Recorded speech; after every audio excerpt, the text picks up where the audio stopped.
¿Qué tal, queridos amigos? Se ha desatado ya una guerra soterrada entre el grupo Atlacomulco, que ahora ha vuelto a liderar Enrique Peña Nieto, y el presidente López Obrador. Esto se veía venir, pero no creímos que fuera tan grave, porque resulta que primero el director de la Unidad de Inteligencia Financiera, Pablo Gómez, el comunista de la Cuarta Transformación, habló de que se iba a perseguir a Peña Nieto por operaciones con recursos de procedencia ilícita, es decir, algo así como lavado de dinero, pero con dinero público, operaciones de procedencia ilícita, es decir, dinero que inyectaban los narcotraficantes y los criminales al gobierno de este país. Y por eso se le iba a abrir un expediente. Así empezó el gran show de Pablo Gómez, que siguió con Felipe Calderón, Vicente Fox y Ernesto Zedillo. Se había dejado fuera en un principio a Carlos Salinas, pero resulta que después abrió el expediente referido a el crimen, al magnicidio de Luis Donaldo Colosio en 1994, en el que desde luego estuvo implicado Josep Marí Córdoba Montoya, el intocable personaje que fue asesor jefe de la Oficina de Asesores de la Presidencia de la República y uno de los más tenebrosos y siniestros personajes de la historia moderna de México. Pero era obvio, y es obvio, que si actuó Josep Marí es porque se lo indicó el entonces presidente Carlos Salinas, que también tuvo que padecer, según dijo, el asesinato de quien fue su cuñado favorito, José Francisco Ruiz Massieu. En el mismo año, nada más que en septiembre, en marzo muere Colosio, en septiembre muere Ruiz Massieu. Asesinados de una manera vil, a quemarropa los dos, y con los asesinos materiales capturados. No así los intelectuales, porque los intelectuales volaron. No hay intelectuales, autores intelectuales del magnicidio de Colosio. Se conoce que disparó Mario Aburto Martínez, pero este dice, y a mí me lo declaró personalmente en Almoloya de Juárez en 2002, ya tiene muchos años que hablé con él, pero en esa ocasión se cumplían prácticamente, era el 22 de marzo de 2002 cuando hablé con él, estaban por cumplirse 8 años del asesinato de Colosio. Ahora hay que sumarle otros 20. Bueno, cuando hablé con él, él negó que hubiera sido el participante principal del magnicidio. Al contrario, negó todo y empezó a hablarme de la filosofía de Confucio para explicar cuál era su postura, una postura de sacrificarse él para que amainaran las cosas. Y fue muy extraño que sin que hubiese ningún motivo se fuera un magnicida, saliera de la cárcel de alta seguridad de Almoloya y fuera internado en una prisión de mediana seguridad allá en Coatzacoalcos, Minatitlán, una zona de estas, cercana a Villahermosa. Ahí está ahora el criminal más terrible de la historia, porque cambió la historia de México al asesinar a Luis Donaldo Colosio. Entonces, pues, la pregunta primera es ¿por qué lo llevaron de una prisión de alta seguridad, en donde debe estar un magnicida, a una prisión de mediana seguridad? Esto no hay quien lo entienda en términos de lógica histórica, pero así ha sido. Y con esto abrieron el expediente, según dice Pablo Gómez, para volver a él y cuestionar al señor Carlos Salinas de Gortari. Entonces ya entraron todos los expresidentes. Ya iban a abrir un expediente contra el que entonces era centenario, señor Echeverría, pero se les murió. Entonces ya Echeverría quedó libre de la ignominia de un juicio por genocidio, perdón, que pues no tuvo tampoco ningún eco porque se le hizo un juicio por genocidio, se iba a abrir el expediente para juzgarlo no por genocidio, sino por otros delitos porque no podía ser juzgado por el mismo delito y además por su edad ya no era factible llevarlo a prisión. Entonces, y además se les murió en el camino, entonces pues ya no había necesidad de hacer nada con el señor Echeverría. Pero con todos los que sí viven, todos los expresidentes que sí viven, tienen material más que suficiente para perseguirlos, según dice Pablo Gómez. En el caso de Peña Nieto hay 3 delitos que se le imputan de nuevo. ¿Pero por qué de nuevo? Esta es la pregunta, miren ustedes. Se acusa a Peña Nieto. Peña Nieto empieza a reaccionar, habla con los del grupo Atlacomulco, que es muy poderoso, y prepara una batería en contra del gobierno de López Obrador. Una batería que consistía en exhibir también los negocios sucios de Andrés Manuel y sobre todo sus conexiones con el narcotráfico.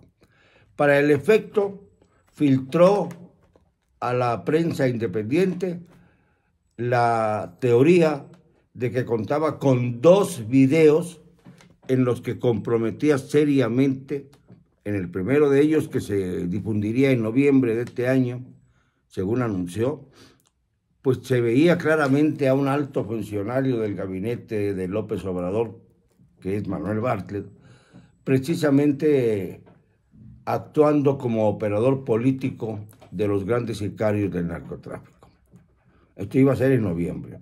Y en febrero iba a dar el golpe definitivo demoledor contra López Obrador en 3 minutos que iba a durar el video y que exhibiría hasta dónde llegaban las prácticas, las conexiones, los nexos de López Obrador con los mayores capos del narcotráfico en nuestro país.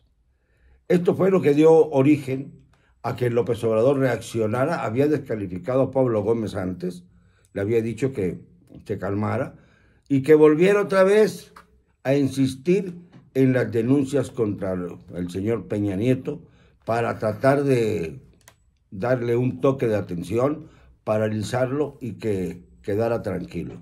Pero en todo este revoltijo va de por medio también la campaña en el Estado de México. Ustedes saben que se van a renovar las gobernaturas del Estado de México y de Coahuila el próximo año.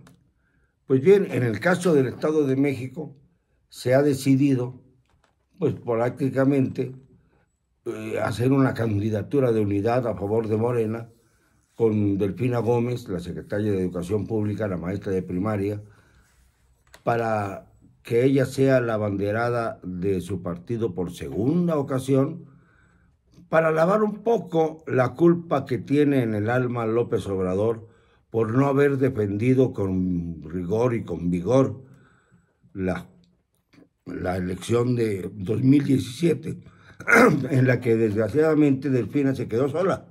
Y se quedó sola porque López Obrador dijo, yo no quiero entrar en pleitos ahora porque no quiero que se diga que Morena es un partido de rijosos, de violentos y que no acepta los resultados electorales.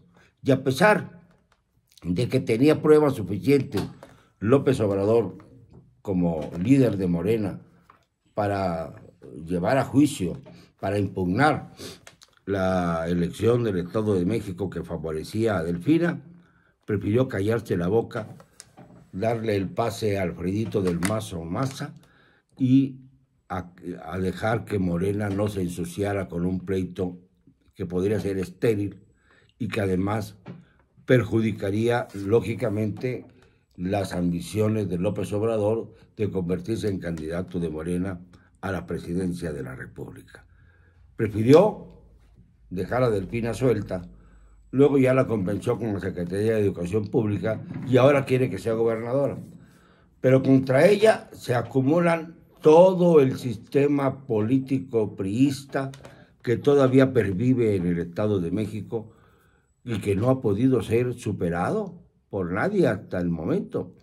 Coahuila y el Estado de México son casualmente los únicos estados de la República en donde no se conoce la alternancia en el gobiernos estatales. Han gobernado los priistas desde siempre. Han gobernado Coahuila y el Estado de México de una manera, pues, altisonante, por llamarlo de algún modo, con gobernadores muy malos, gobernadores muy buenos, gobernadores ladrones, gobernadores, pues, que tienen que ver con el delito, pero en todo caso no han podido nadie hacerle frente al priismo en esas entidades. Han perdido de manera brutal, fraudulenta en algún caso, o bien como consecuencia de lo mismo que practica ahora Morena, del acarreo, del soborno, de la compraventa de votos, del fraude electoral, para decirlo claramente. Pues bien, ahora resulta que Peña Nieto se ha puesto al frente del ejército de Atlacomulco. Y como esto se filtró y llegó a la residencia oficial del presidente, que es el Palacio Nacional, nada menos que el Palacio Nacional, por cierto, ahora ya no se le puede llamar Palacio Nacional, sino Convento Franciscano, porque pasamos ya de la autoridad republicana a la pobreza franciscana. Y entonces el palacio se convirtió en un convento franciscano con un ala especial en donde se va a armar un monasterio que va a encabezar Santa Beatriz Gutiérrez Müller. Ella, pues como ustedes saben, pues feminista, y va a querer un ala para un monasterio, para que estén ahí las monjas, tales como Laida Sansores, como Evelyn Salgado, como el Bester Gordillo, que se va a incorporar nuevamente a la vida política, viviendo en el monasterio de Santa Beatriz. Y así están las cosas en nuestro México, en este revoltijo de acontecimientos que lamentablemente están afectando la vida de todos, porque no se resuelven los problemas esenciales, sino que vivimos en medio de una politiquería atroz que llega al grado de culpar a los expresidentes, pero sin actuar contra ellos. Ahora que parece que de veras van en serio en contra de Peña Nieto ya mostró sus cartas. Lo tocan y él toca a López Obrador. Así de fácil. Y López Obrador sabe perfectamente bien que arrastra una innumerable cauda de delitos. El 21 de marzo de 2021, frente al Monumento a la Revolución, tuvimos la ocasión de gritarle cuántos eran sus delitos. Y eran más de 15 delitos por los que debía haber sido sustituido de inmediato y apresado para que pudiera cumplir las penas que derivaban de esos delitos. Entre ellos, el delito peor era pues los asesinatos que se han dado a través de su gobierno. Y después de eso, bueno, la caída del Estado de Derecho, cuando dejó salir a Ovidio Guzmán López, el hijo del Chapo, se le dejó salir, o mejor dicho, se le liberó en Culiacán después de un operativo del Ejército y la Marina. En ese momento cayó el Estado de Derecho y comenzaron a cometerse todos los delitos imaginables en la agenda presidencial. México ha sufrido mucho. Ha sufrido por consecuencia de los malos gobiernos y sobre todo como consecuencia de este mal gobierno. Que cuando dice López Obrador que hay que ver lo que pasaba en el pasado para exculpar los excesos que cometieron los morenistas en sus elecciones internas el fin de semana pasado, miente completamente. Porque lo que vimos el fin de semana pasado fue a una Morena que asimila todos los vicios del pasado en una edición corregida y aumentada de lo que hacía el priismo hegemónico antes de que llegara el señor López a la presidencia de México. Esto, amigos, no lo podemos tolerar. Los periodistas tenemos la obligación de alinearnos con la sociedad mexicana que está siendo afrentada, que está volviendo a ser saqueada, que está volviendo a ser atropellada.